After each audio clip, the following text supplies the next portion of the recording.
Hi there, I'm Carrie Gatto with Keller Williams Realty. And on this episode of Let's Get Down to Business, I get to interview Jennifer Lynn, who is a mompreneur and owner of Nurtured Roots. She's a mindfulness and wellness coach. So, Jennifer, so glad to have you here. Thank you so much for having me. You're very welcome. Do you want to start us off by briefly describing your business?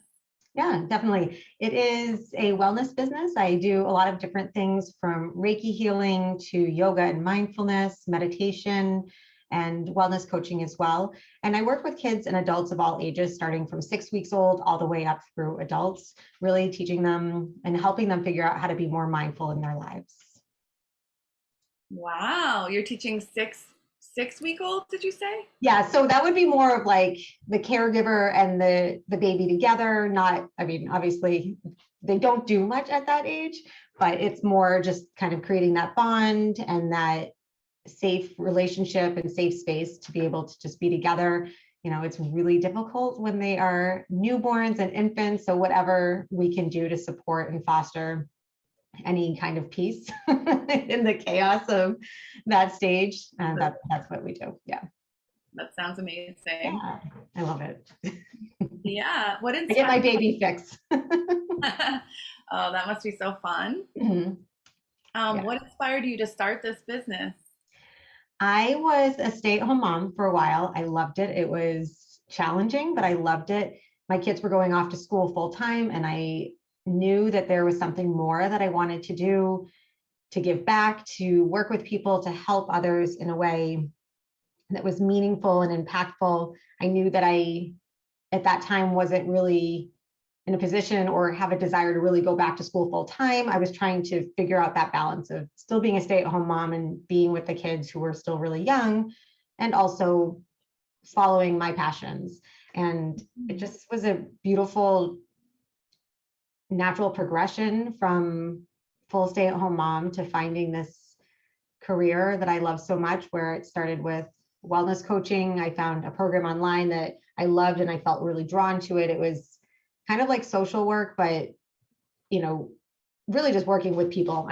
My mom always used to joke with me, like, well, working with people, what does that mean? I'm like, well, helping people. She's like, well, what does that mean? It could be anything. Like, it does, like, be more specific. And this just sort of really honed into what I wanted to do, which is work directly with people, helping them figure out where are you at in your life and where do you want to go? How can I support you? And then it just went into Reiki healing, which I used to be a non-believer. And in my volunteer work through hospice, I found a deeper connection to Reiki healing and how it can really be beneficial to everyone, kids, adults, it doesn't matter. And then yoga and mindfulness. I never thought I would be a yoga instructor. In my wildest dreams, never thought that that's what I would do. And I love it, because I am able in all of the work I do to create a safe space for people to just be who they are, say what they need to say, and feel what they need to feel without judgment. And it's really just learning to be more mindful. And that's really my goal. And I'm grateful every day for what I get to do, that I finally found my sweet spot, my happy place. And I don't know. I could go on and on. I just love it. Yeah. The passion is coming through. I love it. Yeah, I love it. Where there's so much suffering in this world, whether it's, just something smaller to something larger, it doesn't matter. We're all dealing with something. And if we can have somebody to go to that, is unbiased, or even if it's somebody that I know, just knowing that they have somebody they can go to where they can just say what they need to say, because we hold so much in.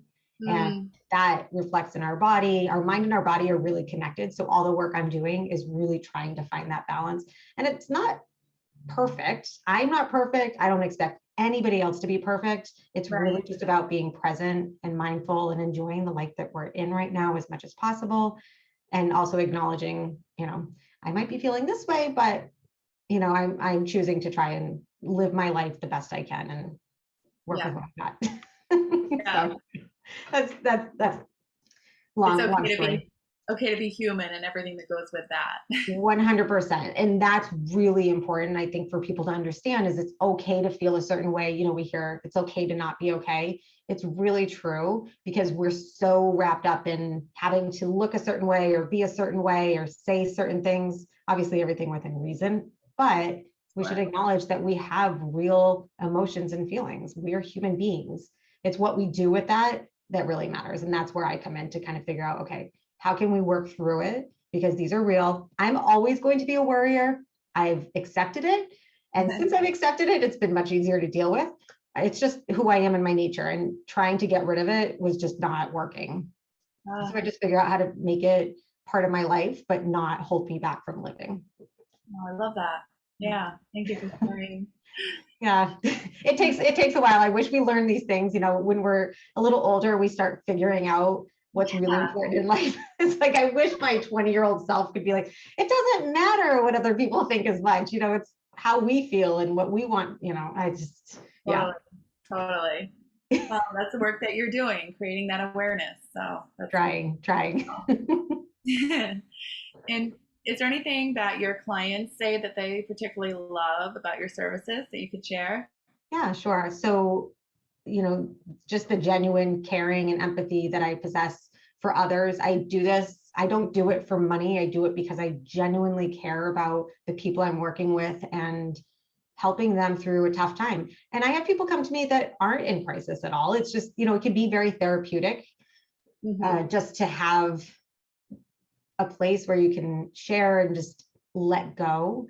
And, you know, sometimes they have, you know, an increased confidence about themselves where they feel like they can kind of let go a little bit more clarity. So if somebody comes in for Reiki healing, sometimes they feel lighter. They feel like they were able to release because we never let our body fully be still. I mean, when we go to sleep, that's supposed to be our rest time, but we really don't. Our minds are constantly going and Yep. our bodies are constantly in stress mode and shoulders are up and tight and everything. So Reiki healing, for example, is one of those things that people come in and they're just kind of in this state of meditation, but it's relaxation. There's music playing. It's very calming, using a lot of breath work, slow, deep breaths, and yeah, just a general feeling of relaxation and calm and being present. Somebody walked out actually recently. It was her first time she had come in, and she walked out of a Reiki healing session, and she's like, she emailed me after, and she said, you know,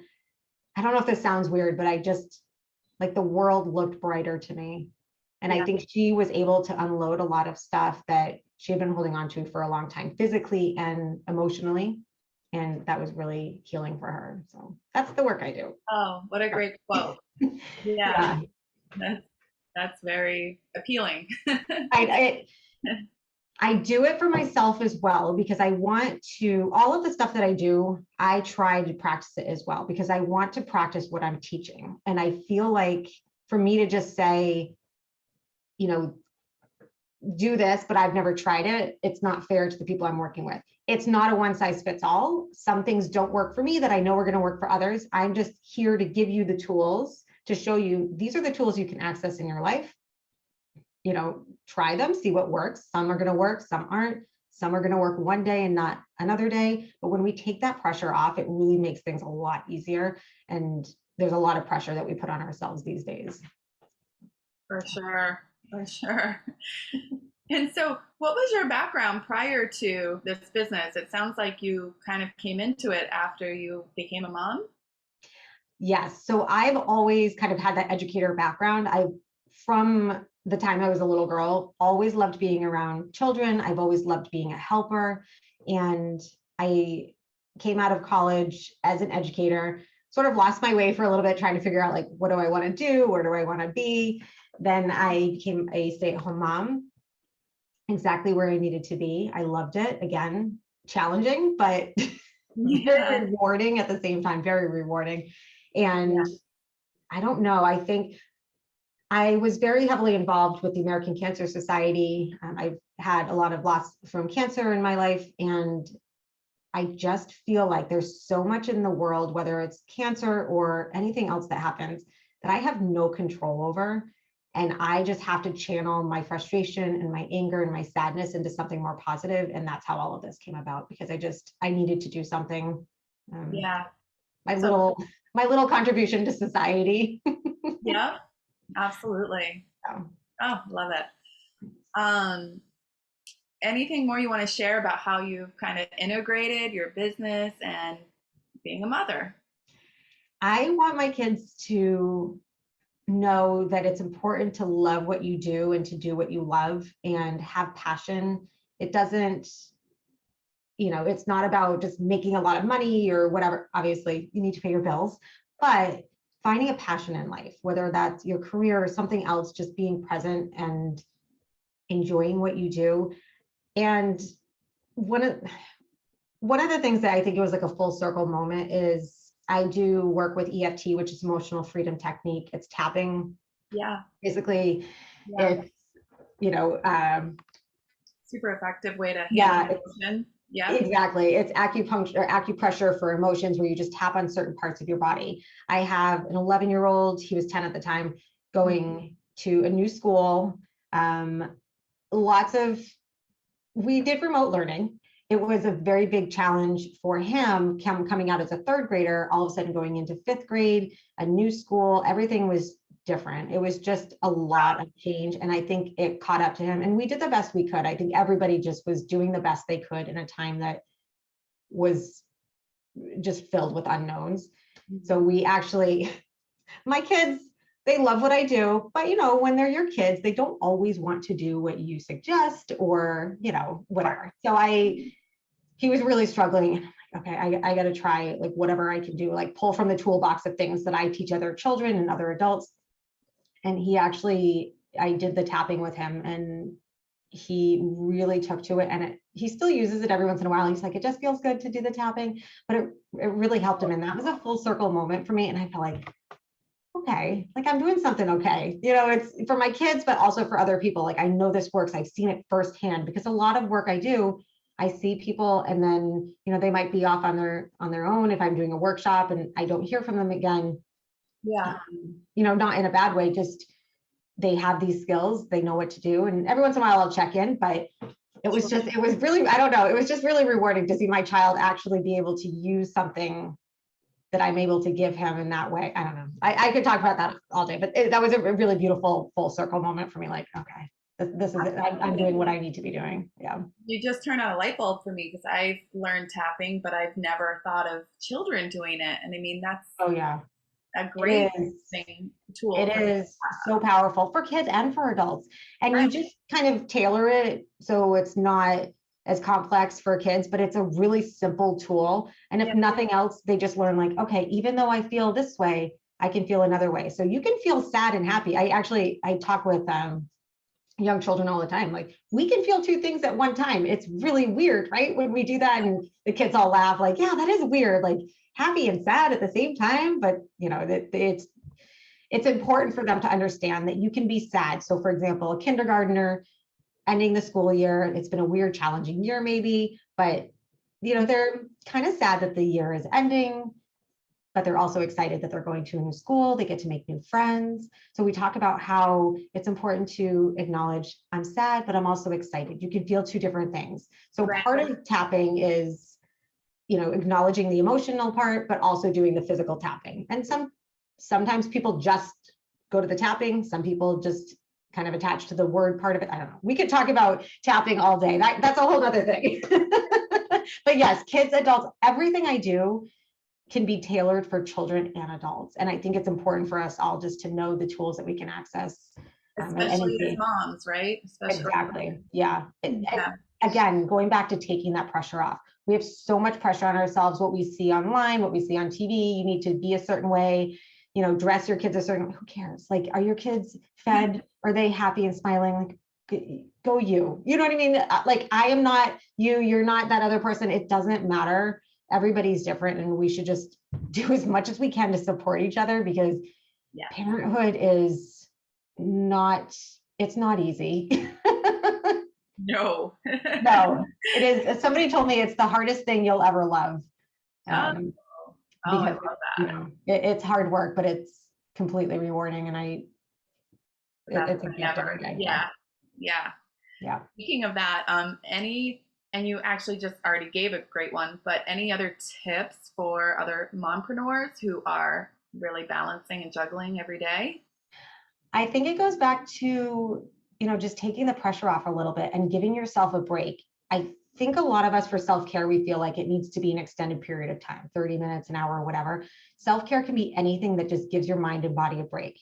Take mindful moments throughout the day. Maybe notice your body is feeling really tense. If you're feeling irritable, sometimes when we are overwhelmed, we get irritable, we get snappy with our kids, and we feel guilty about that. It's like a whole domino effect. But if we could just take some time, sit there, take a few slow breaths, maybe close your eyes, and just slowly breathing in and slowly breathing out, letting your body come down just a little bit, it can be really impactful. Do that a few times throughout the day and really just become aware. Yeah. So I think it really comes down to that, just becoming aware of what you're feeling, what's going on, and then finding ways that you can just sort of step back a little bit. Again, it can be a minute, it could be 5 minutes, or it can be an hour. It doesn't matter, but giving yourself that space to do what you need to do to be able to move forward in a positive way. Super helpful. Thank you. And finally, how can people get in touch with you or learn more about how they can work with you? Yeah, definitely. I have a website, www.nurturedrootsma, so Nurtured Roots MA like Massachusetts.com. And I'm also on Facebook, Nurtured Roots LLC. I can do bookings online. I do virtual and in person as well. I go to schools, libraries, private sessions, corporate as well. So if anybody has a business and they'd like something with their employees, I do that as well. So I'm kind of all over wherever people will have me. And I think we all could use some self-care. And I really try to make it as accessible as possible so that people feel like it's easy to incorporate into their lives. Wonderful. Doing great work. Thank you so much Thank for you. taking this time. Thank you for inviting me. I'm so grateful for this time. Thank you. Much appreciated. And thank you so much for watching. We'll see you next time on Let's Get Down to Business. Take care.